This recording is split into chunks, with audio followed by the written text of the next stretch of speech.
Gracias, diputado Isacort. Tiene la palabra el diputado Giorgio Jackson en el tiempo de la bancada independiente.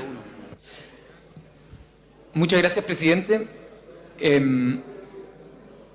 Como mencionaba el diputado Mirosevic, acá hay una discusión que yo creo que vale la pena separar. Por un lado tenemos un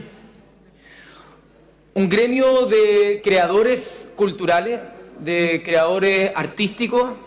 que ha sufrido durante mucho tiempo una precarización laboral que yo creo que tenemos que hacernos cargo, que forma parte la creación cultural y artística de no solamente de el espíritu de una nación o de la humanidad, sino también de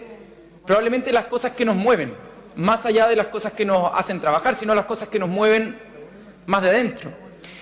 Y en ese sentido, el delegar la posibilidad de remunerar como corresponden a los artistas a partir de la mercantilización de su trabajo, es decir, a la venta de cada uno de los productos, me parece a mí que es una forma errónea de entender la valoración que debiesen tener los artistas. Y lamentablemente, en los últimos probablemente 30 o 40 años se ha exacerbado la precarización laboral, pero intentando, la precarización laboral me refiero en cuanto a la remuneración por su trabajo, por productoras externalizadas, con muy pocas posibilidades de tener contratos más o menos permanentes o estables, con la contraposición, es decir, para equilibrar la balanza se ha intentado incrementar las posibilidades de la promesa por la reproducción de estas obras, es decir, la promesa por aquella que sería la renta por la propiedad intelectual de dichas obras. Por lo tanto, quienes producen, quienes son los intermediarios, quienes son muchas veces los productores, se eximen de sus posibilidades, de sus obligaciones de remunerar como corresponde a los trabajadores y creadores culturales. ¿Para qué? Para involucrar en el riesgo de dicha obra a los propios trabajadores. Es decir, se les explota y solamente se les compromete una futura remuneración a partir de la renta compartida de aquella propiedad intelectual. A mí me parece que esa es una de las formas más flagrantes de vulneración de los derechos de los trabajadores. Es lo mismo que un vendedor de retail. Tú tienes un sueldo menos que el mínimo, pero si vendes mucho, te vamos a poder pagar un poco más. Entonces se somete a una presión, a un estrés, a una inestabilidad laboral que yo creo que es inaceptable. Pero no por esa inestabilidad, no por esa precarización que yo comparto y que creo que tenemos que luchar fuertemente, vamos a tener que, por otro lado, poner una corrección, en general, cada vez más exacerbada, frente a la imposibilidad de aprovechar aquello cuyo costo marginal se está acercando a cero, aquello cuya reproducción y cuyo acceso por la población podría cada vez acercarse a cero. Es decir, el ideal de que la gente pueda tener acceso democrático a la cultura está al alcance de la mano, está al alcance de un clic. Pero lamentablemente, dada la precarización que existe en el mundo del trabajo de los creadores artísticos, ellos se ven vulnerados y por lo tanto exigen mayor protección de la renta de esa propiedad intelectual y por lo tanto mayores restricciones a su acceso. Esta es una contradicción a la que sometemos injustamente a nuestros artistas. Y por lo tanto hoy día en este proyecto que se busca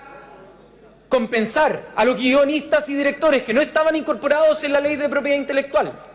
y que sufrían de una negociación muy desigual con quienes son los productores, este proyecto intenta hacerse cargo de esa desigualdad. Y desde mi punto de vista, el primer proyecto, el que pasó acá por la Cámara y que pasó un poco desapercibido, y tengo que reconocer que ahí nosotros quizás no le pusimos el ojo adecuado, involucraba una restricción tan, valga la redundancia, restrictiva, que hacía imposible que un guionista, un director pudiera ceder hacia la licencia abierta de dichas creaciones y por lo tanto no solo hacía irrenunciable, sino que hacía obligatoria la recaudación por parte de las entidades de gestión. Y ahí había una colisión entre la posibilidad de liberar un trabajo y por otro lado el deber de una entidad gestora de recaudar aquellos derechos de propiedad intelectual que eran irrenunciables. Por lo tanto había una colisión que había que resolver y por lo tanto el Senado yo creo que se hace cargo de eso. Se hace cargo de eso y yo estoy de acuerdo con la modificación que se hizo para que podrán podrán cobrarlos en los casos que corresponda, con las excepciones que tiene la ley 17.336. Pero quiero compartir con el diputado Mirosevic que en el caso que dicho proyecto se vaya mixta, cosa que repito, yo no quiero que se vaya por la modificación del proyecto, porque creo que la modificación es buena, pero si es que se llega a ir, yo creo que tenemos que aprovechar para modificar el literal B, ¿ya? de la ley 20.243 en su artículo 3º, en el cual dice que estos pagos, esta cesión de un derecho, que es un derecho irrenunciable e intransferible, va a estar también involucrado en la puesta a disposición por medios digitales interactivos. Yo creo que eso hay que acotarlo, no a todos los medios digitales interactivos, sino que a aquellos que generan un ánimo de lucro. De esa manera acotamos y no restringimos la posibilidad de difundir de manera exponencial el acceso a la cultura por parte de la ciudadanía. No para que alguien se aproveche, porque ahí yo estoy de acuerdo, que no sería razonable que alguien se aprovechara con ánimo de lucro de algo que es una creación que está restringida por los otros canales, pero sí para que tenga un acceso masivo a la población. Insisto, yo creo que acá se intenta hacer un remedio para una enfermedad que es la precarización laboral de nuestros artistas, que es la vulneración de sus derechos más básicos de poder tener un trabajo digno, bien remunerado, con algo que a todos nos hace bien,